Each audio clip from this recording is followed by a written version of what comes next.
Greetings, Operator Starsky today in our studio, and let's dive into the emotions and into what's happening. Keir Starmer in Kyiv, will there be British peacekeepers in Ukraine after the war? What they were discussing with President Zelensky today. Hello, dear viewers. Hello, Paul. And that is a key phrase here, after the war, because unfortunately, the introduction, deployment of peacekeepers is impossible while there's still ongoing war on the territory of Ukraine. So why we even have such a speculation, like whether they were talking about peacekeepers or not? Because generally, President Macron possibly started, he gave the main push of discussing this idea. They discussed same thing with Prime Minister Starmer and with President Zelensky. And after discussing this idea with President Macron, Starmer came to Kyiv. Actually, it was an extremely busy day in Kyiv because three ministers basically visited Ukrainian capital, Defense Minister of Italy, Mr. Crosetto, Minister Pistorius from Germany, and Prime Minister Starmer.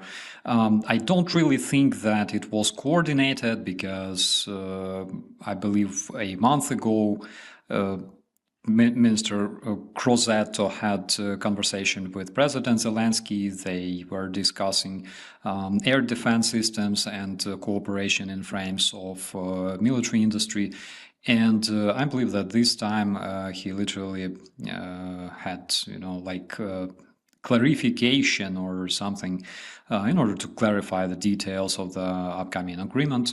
Also, Mr. Pistorius brought some good news regarding the missiles, regarding the new artillery shells, and also regarding the armored vehicles, the Boxer type that is I would say probably one of the most advanced types of armored vehicles that we have nowadays. They are much better than those that were given to us by the United States, better in terms of they are more new, right? It's a basically latest generation of the armored vehicles.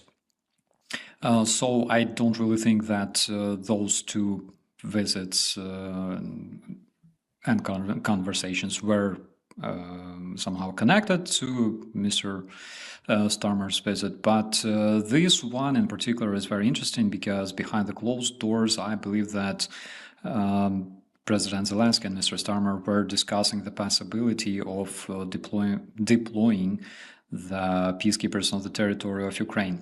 There are two key things here, actually three. One we already discussed. It's impossible to deploy the peacekeepers on the territory of Ukraine while there's an ongoing war.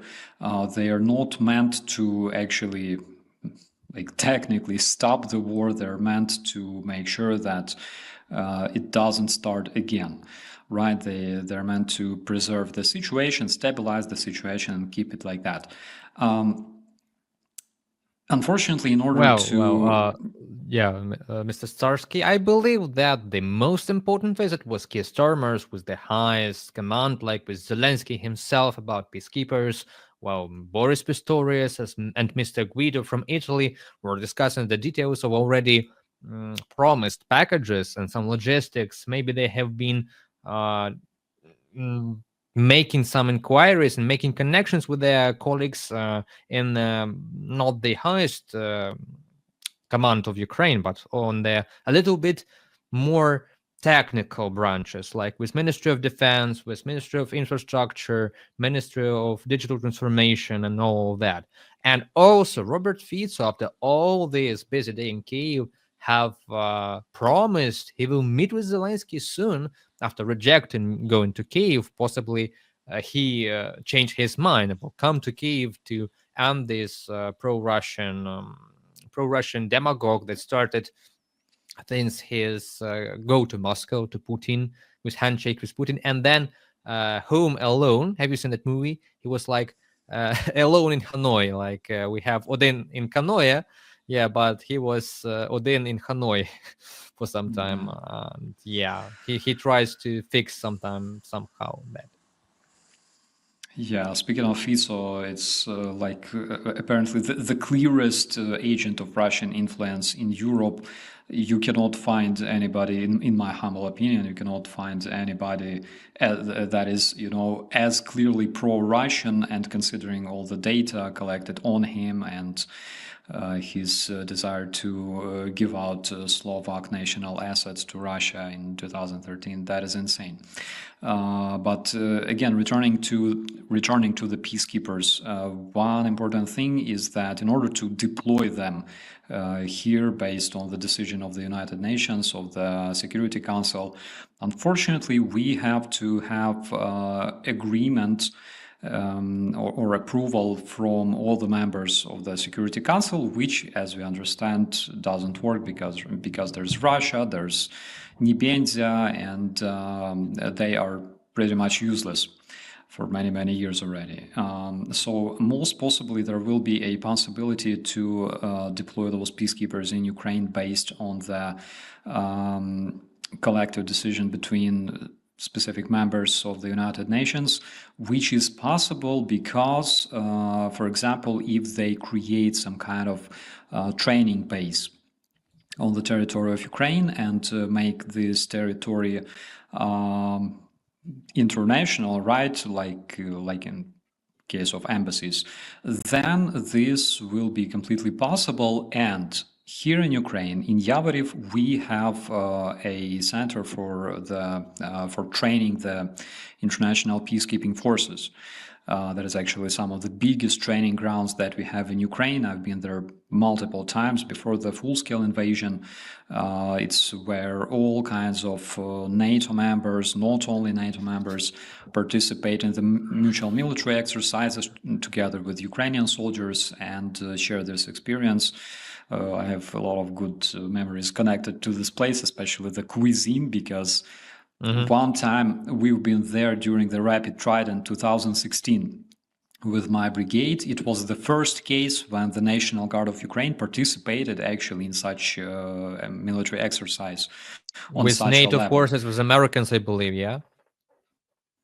There were Americans, there were British, there were, Romanians, I believe, Norwegians, a lot of people, not only NATO members, of course, there were Swedish, so a lot of people back then in 2016. And of course, cuisine was provided by the American side, so it was really cool, but it was extremely interesting experience.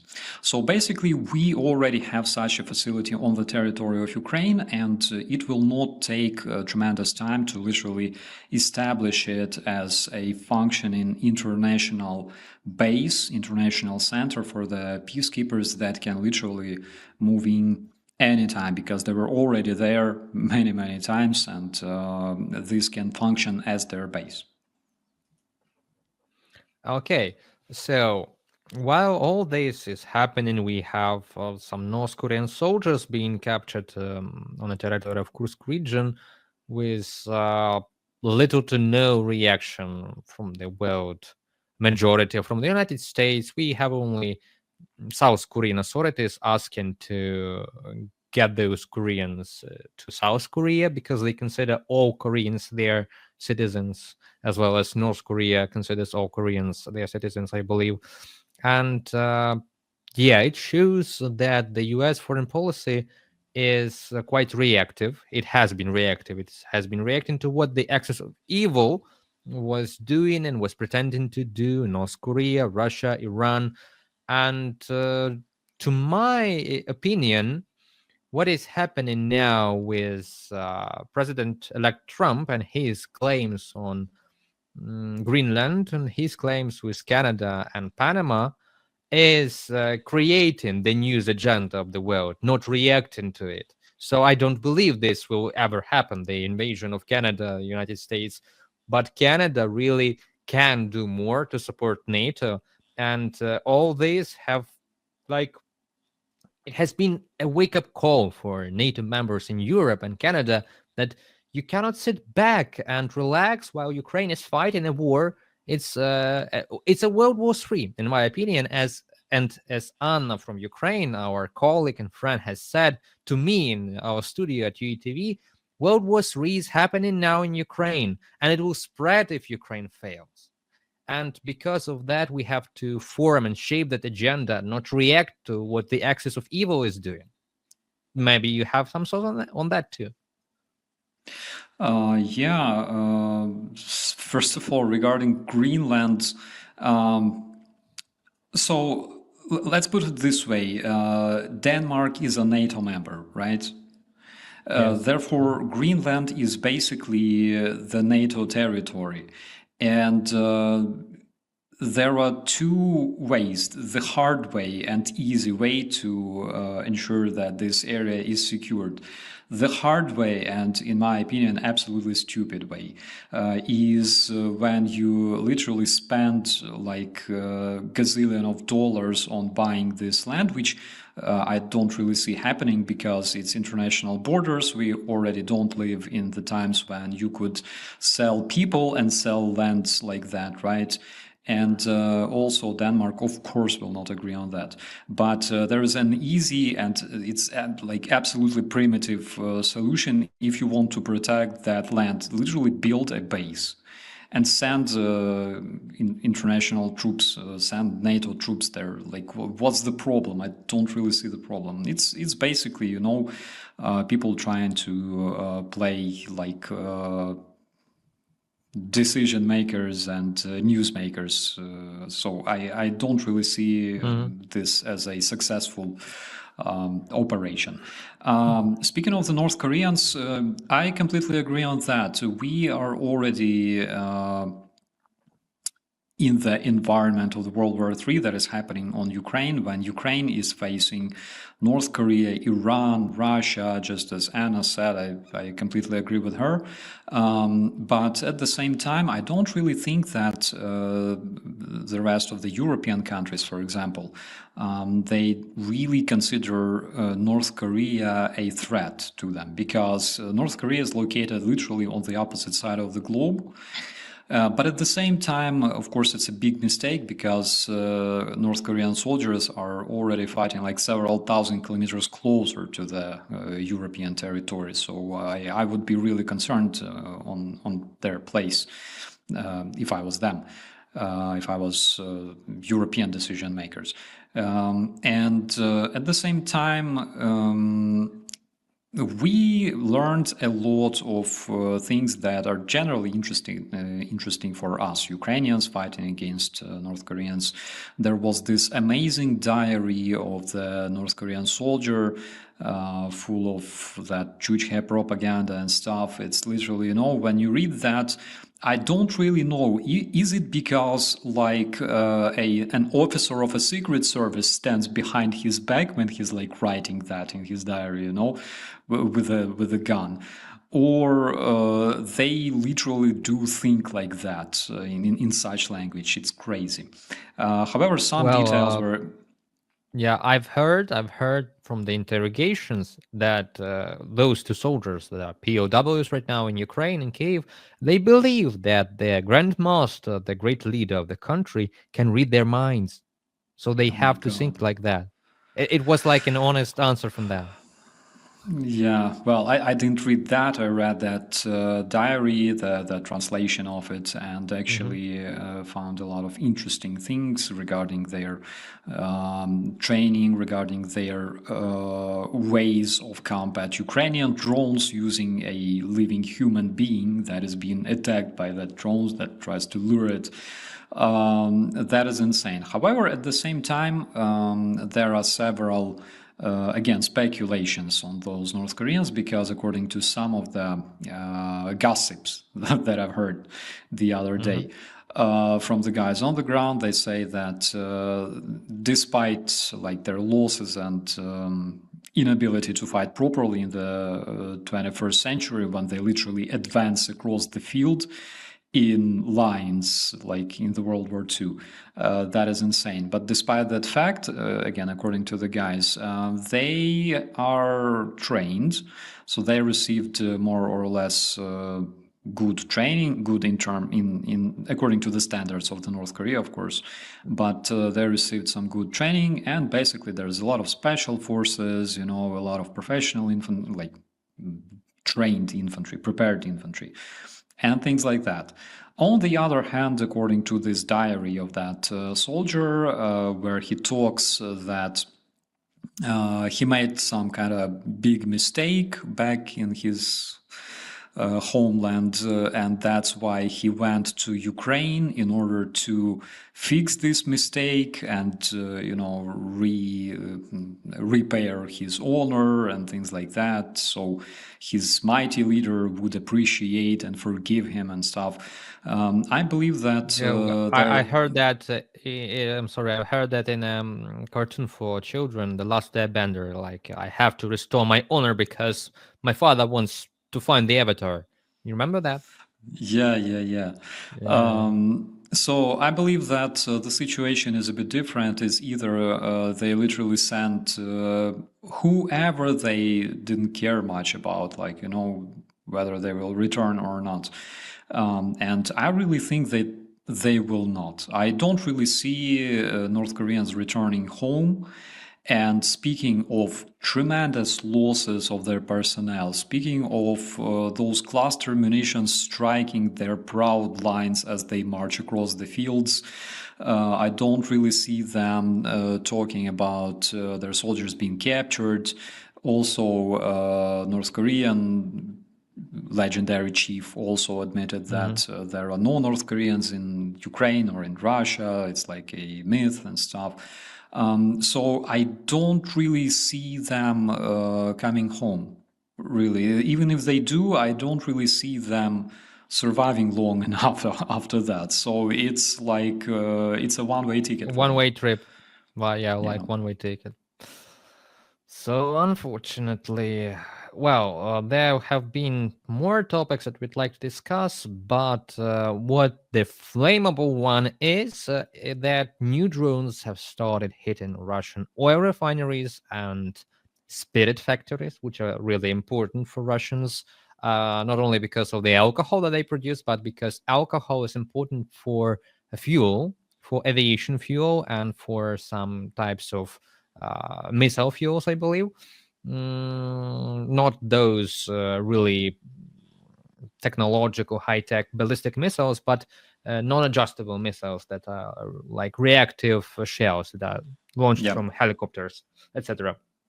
Yeah, and new drones have been announced by the Ukrainian president and the general staff, carrying glide bombs. So Russians use high-tech, high-value fighter bombers to drop those caves or glide bombs, as they are called, like a dumb bomb with a GPS module and wings to fly 60, 70 kilometers deep into the rear. Will these burning strikes, they burn really good, will they impact the real impact for the war machine of Russia in 2025? Because in 1944 and in 1945, the bombardment of oil refineries of Germany have prevented them from counter strikes, I believe, and counter offensives against the Allies because they had no fuel. Yeah, I agree. It's a really, really interesting topic. So first of all, of course, destroying Russian distilleries, it's a huge impact on Russian morale, 100%. It's painful for the Russian nation to see that, to see those distilleries burning. That is true. But at the same time, striking refineries has a little bit different context. In times of the World War II, the international oil market wasn't as much established as it is nowadays.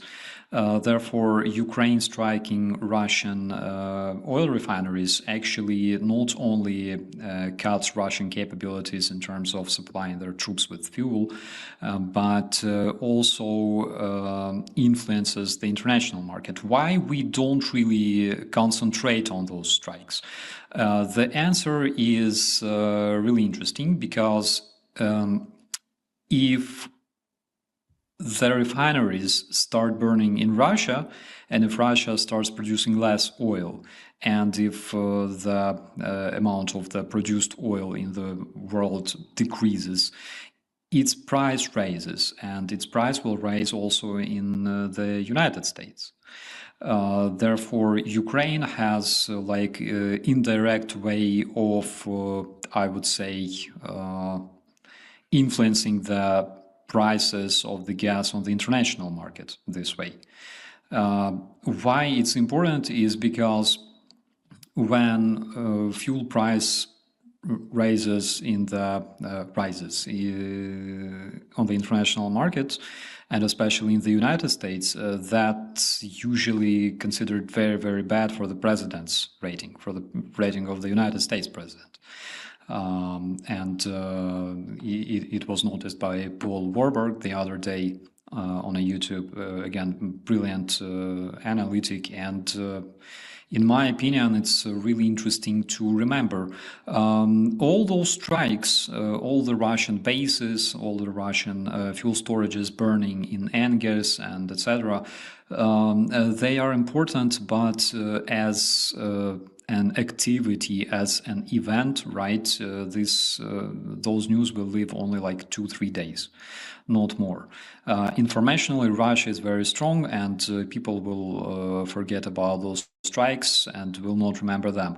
But practically, striking those refineries has tremendous impact. That's why I think that our command, that is undoubtedly is aware of that situation, I think they have indirect control on not only Russia, but also many other allied countries. So it's a different situation than with Germany, but at the same time, it's similar because striking enough of Russian fuel storages that are located very, very close, comparably close to the European border, will definitely decimate Russian offensive capabilities. Yeah, those news will live for a couple of days, but they are recurrent, as I am witnessing. So it happens from time to time and more frequently. So we have this news, and their oil refining capability is decreasing because it's just like hitting Ukraine's energy infrastructure. Yep. There were massive power outages after Russian strikes in 2022, 2023, 2024, a little bit in 2025. But they were targeting Ukrainian civilian infrastructure, civilian energy. Yes, with some industrial base too, but their main target was civilians. What Ukrainian, as we say Ukrainian, because there is no official confirmation, of course, from Kyiv, just like there's no North Koreans in Kursk region. Yeah, those are primarily military infrastructure oil refineries, and nobody is hitting crude oil facilities. So Russia still can export crude oil to India, to China, to Hungary through the Druzhba oil pipeline, which is obviously the next one to be closed. And then not only Mr. Fico, but also Mr. Orban will be really worried because, yeah, he won't win elections with high gas prices and everything like that. Because of that, Mr. Fico, I believe, is worried too. He won't be able to get cheap gas for the population. And yes, Ukrainian drones are targeting military infrastructure in Russia that that must not affect the population of Russia on the gas line, but it will. It will, because Russian authorities will cut those civilian gasoline spending, yeah, they won't give them gasoline because the army will need it. They will need diesel and gas. They will just influx fuel there, and ordinary Russians will have to pay twice, thrice, 4 times more for gasoline, and they will wait. But maybe when they pay 5 times more, they will think about, do they really need this war? The war is their motivation is based on money, on the contract money that are after signing the contract with the Minister of Defense of Russia. 4 million rubles are paid in some regions right now. If they will get no money and war and more strikes inside Russia, maybe something will change. I agree on that. And generally, there's another way of indirectly reaching Russian civilians by striking those military objects is the very fact that Russia's war machine is now running like crazy, producing all kinds of shells, producing all those kamikaze drones flying at Ukraine almost every night, almost 100 drones every night. And basically, a Russian person in Russia has a choice, like either get recruited and die in Ukraine, or work and supply, work in the rear and supply the front. And that is when all those military targets are being bombed, and they also experience this. They understand that the special military operation, so-called, that they started in Ukraine, return home on the wings of the Ukrainian drones. But again, we don't know whose drones are those. Those are like basically UFOs. I believe that they came from Greece. Maybe. Oh, okay. Maybe from Turkey. Greeks are tough people, You don't F with Greeks. They can be dangerous. Yeah, I believe those drones come not from Greece. I believe they are from Turkey. You remember the situation with Turkish tomatoes when they were too much in a price for Russians, and then a Su-24 flew into Turkey to demonstrate the military power, and it was shot down by an F-16. Yeah, I remember that. So it could be drones from Turkey released after the Syrian counteroffensive of the rebels, and now. Okay, so let's do a little sum up for today's video. We have talked about Donald Trump setting the new agenda in U.S. Proactive foreign policy. Even if it seems just making the headlines, it is a start. Then we have discussed the minister's mass visit to Kyiv, leading Keir Starmer, the UK Prime Minister, with talks with Zelenskyy, possibly about peacekeepers in Ukraine after the front line is frozen. We are talking about that. We are not talking about complete victory of one of the sides at the moment, unfortunately.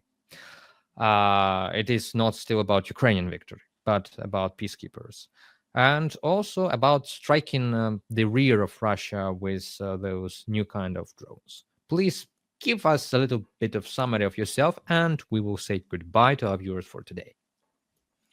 Well, I will say this. The recent strike that we saw involving approximately 15 ATACMS missiles and more than 200 unknown drones on the Russian military facilities, it was probably the biggest one since the beginning of the war, and undoubtedly it was a big moral boost for all Ukrainians.